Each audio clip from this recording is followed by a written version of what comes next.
Hello YouTube, and welcome back to another episode of Telling Stories. Episode 9 is going to see us travel all the way to London to Diagon Alley. Okay, well, not London, Central Florida, but you get the picture. Now, we may not be going all the way to London, but I still think we're going to have a really good time taking a look at the incredibly immersive Wizarding World of Harry Potter located at Universal Studios Florida. I've put a list together of the 5 things I appreciated most about the trip, so buckle up, try on that sorting hat, and get ready to go, because I'm Andrew Crabtree, and this is Telling Stories.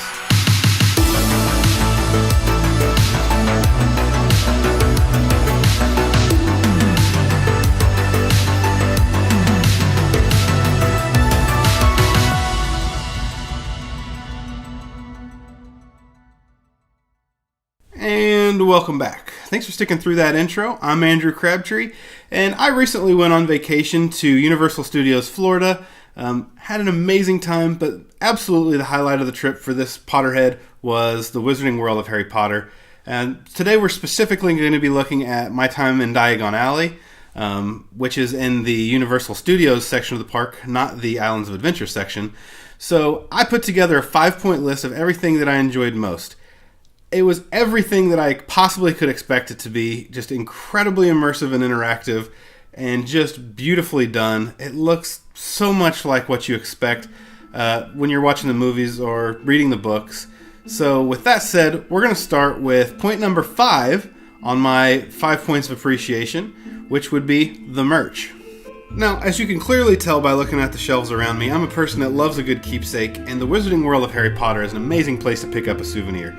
On Diagon Alley, they have all of the shops that you would think of from the books and the movies. You can go to Weasley's Wizarding Wheezes, you can go to Wiseacre's Wizarding Equipment, you can go to Florian Fortescue's Ice Cream Parlor and pick up your own Butterbeer flavored ice cream. I would say out of all the opportunities to visit shops and merch, my favorite was definitely my trip to Ollivander's. My wife actually had a chance to be part of the demonstration there. Give it away and say, Aguamenti. Aguamenti.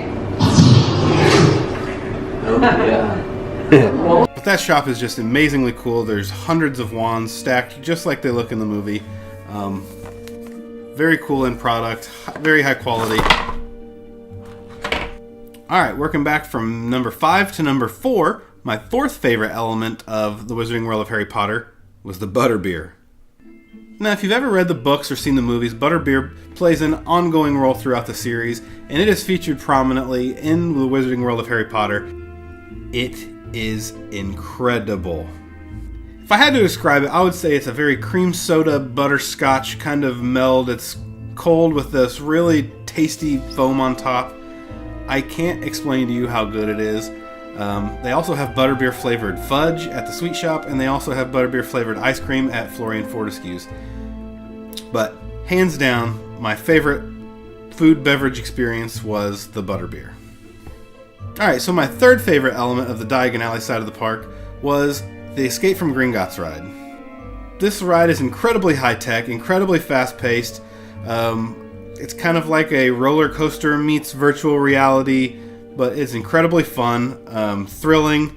The line is just as much fun as the actual ride itself. Everything about this park is so immersive, and that includes the lines. But just walking through Gringotts and seeing the goblins working and just all of the detail that goes into it is phenomenal. So, 3rd favorite element was the ride. Alright, we're getting closer to revealing my favorite thing about the Wizarding World of Harry Potter. But right now, my 2nd favorite element was the commitment of the staff. It really is incredible to me how dedicated and all in the staff is on portraying themselves as characters in the Wizarding World of Harry Potter. You know, if you give them your credit card to pay for a purchase, they say, "Oh, thank you for your Muggle plastic." I actually had the privilege of standing in line with some of the staff that were off duty while I was going to the Escape from Gringotts ride. They are all huge Potterheads that love everything about Harry Potter. They're incredible fans, and they love working there as much as I loved visiting there. So it was just exciting for me to see the dedication of the staff because it just makes the experience that much more immersive. Alright, now for my number 1 most appreciated element of the Wizarding World of Harry Potter at Universal Studios Florida. And that has to be the attention to detail throughout the entire park and experience. There's a couple individual elements of the park that really attest to its attention to detail, and it's not anything that's actually even really advertised. One of those elements is the phone booth right out front, that is supposed to be the secret entrance to the Ministry of Magic. And if you actually dial magic on the phone, it brings up an interesting menu that you can listen through that's really fun. Another cool immersive element of the park is if you're standing out front of Grimmauld Place, every so often, I think it's every 2 minutes, Creature peels back the curtain and looks out.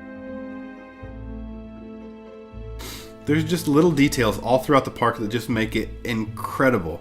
I actually heard from some staffers that J.K. Rowling wanted to see pictures every single morning that the park opened, especially in the beginning, and she would actually give feedback on even things like placement of product on shelves in the shops. So it's the same attention to detail that J.K. Rowling paid to the books that made them so incredible that makes this theme park such an incredible experience also. If you're watching this and you've been to the park, leave some feedback down below. I'd love to see if you enjoyed all the same elements that I did, or maybe something that you enjoyed that I didn't even list here. I would love to have a dialogue about it, so hit those comments below. If you haven't subscribed to my channel yet, please hit that button. That just subscribe button right there. It says subscribe. It's red. I do a little happy dance every time I see that sub count go up. Alright guys, thanks for watching episode 9 of Telling Stories. Come back next week where I'm going to offer up my thoughts and feelings on the new Lost in Space show, a Netflix original. Really a fun show that's kind of right up my alley in terms of being sci-fi and deep space.